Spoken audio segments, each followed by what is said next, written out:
Tokyo Imperial University, March 1924.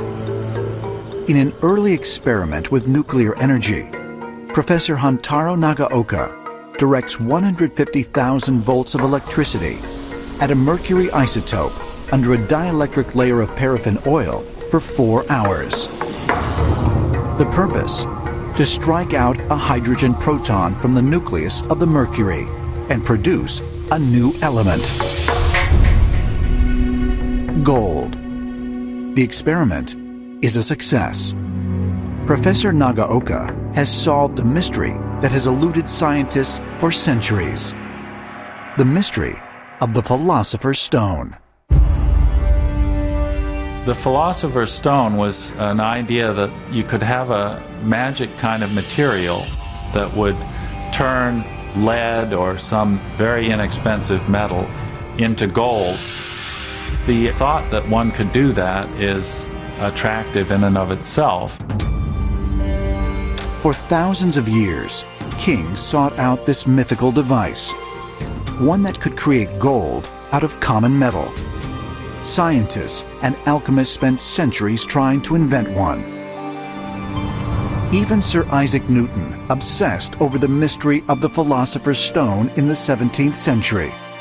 Although the English crown, fearing the potential devaluation of gold, had made the practice of alchemy punishable by death. By the time of Professor Nagaoka's experiment in 1924, most of the scientific community had declared the process of producing gold from another metal impossible.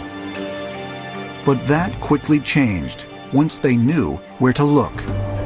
The secret of alchemy lies in the stars. When you think about how gold's made, naturally, gold is formed basically in the nuclear reactions in the sun. And then it's spread throughout the universe when a supernova occurs, and the sun explodes and sends all of the products out.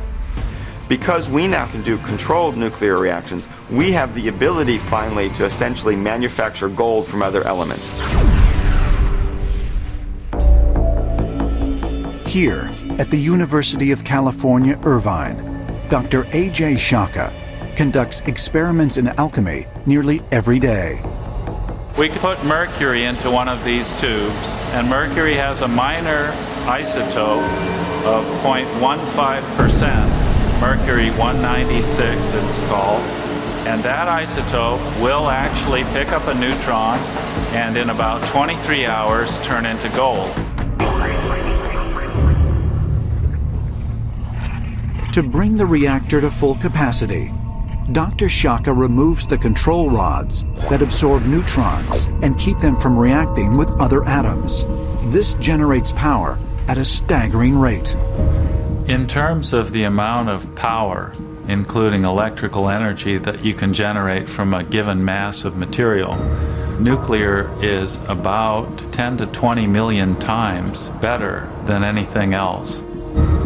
After 24 hours, the experiment has been a success and yields gold, a real-life Philosopher's Stone at work in the basement of a university building. The discovery of alchemy has been invaluable to science, but ironically, it has not produced untold riches. If you irradiate for about a day in our reactor, you make 0.3 of a cent worth of gold. Since we charge $200 an hour to operate the reactor, you're pretty far in the hole. But while modern-day alchemy is considered far too inefficient to create vast new caches of gold,